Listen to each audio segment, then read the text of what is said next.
Assalamualaikum warahmatullahi wabarakatuh. Alhamdulillah, segala puji bagi Allah Subhanahu wa Ta'ala yang telah memberikan kita hidayah, nikmat iman, dan Islam. Hanya dengan rahmat-Nya lah kita bisa berkumpul dalam keadaan sehat dan penuh keberkahan. Semoga kita semua senantiasa berada dalam lindungan-Nya. Salawat dan salam kita panjatkan kepada junjungan besar Nabi Muhammad Sallallahu Alaihi Wasallam, sosok teladan yang terbaik yang telah mengajarkan kita bagaimana menjalani hidup sesuai tuntunan Allah Subhanahu wa Ta'ala.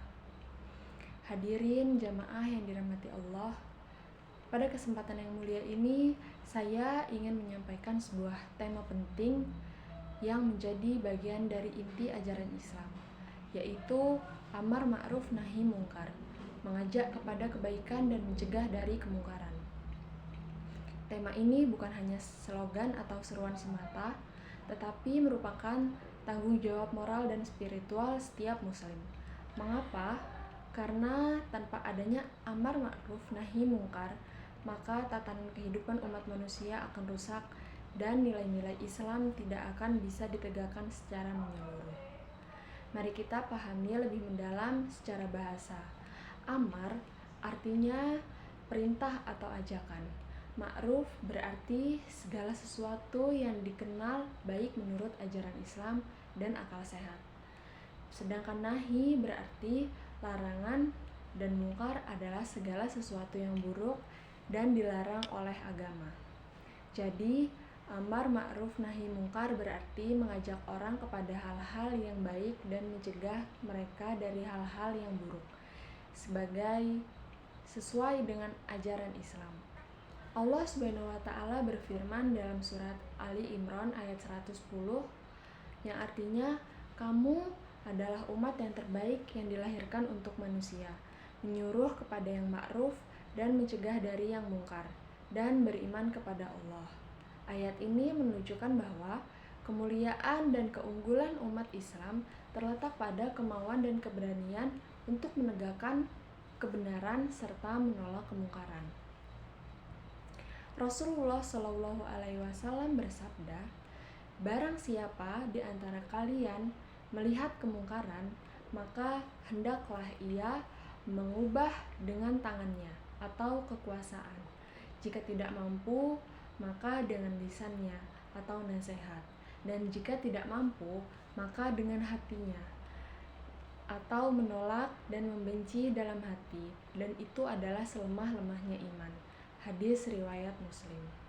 Hadis ini menekankan bahwa tidak ada alasan untuk berdiam diri terhadap kemungkaran, karena setiap orang bisa berperan sesuai dengan kapasitasnya masing-masing.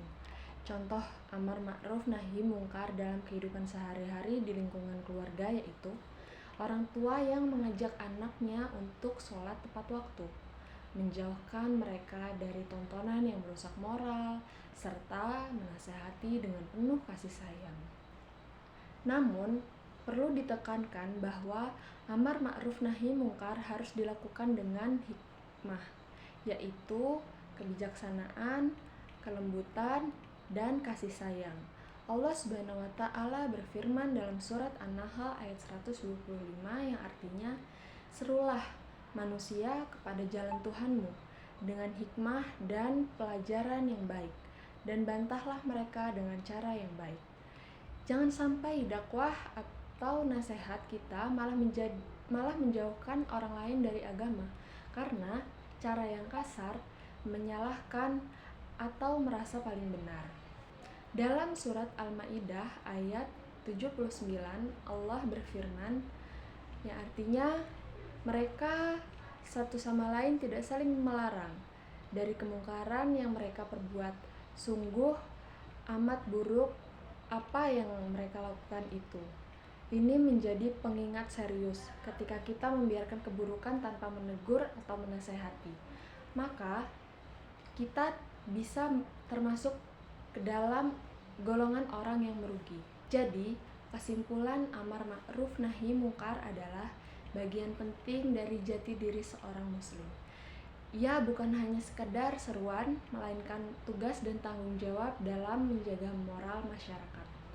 Kita semua harus menjadi agen perubahan, mengajak kepada kebaikan, dan memberanikan diri menolak kemungkaran, baik dengan tangan, lisan, maupun hati, sesuai dengan kemampuan kita. Namun, mari kita lakukan semua itu dengan hikmah, kesabaran, dan akhlak mulia, sebagaimana yang diajarkan oleh Rasulullah SAW. Semoga kita termasuk orang-orang yang istiqomah dan menjalankan perintah Allah. Ini mendapatkan keberkahan hidup dunia maupun akhirat. Amin ya rabbal alamin. Demikian ceramah dari saya akhiri. Wassalamualaikum warahmatullahi wabarakatuh.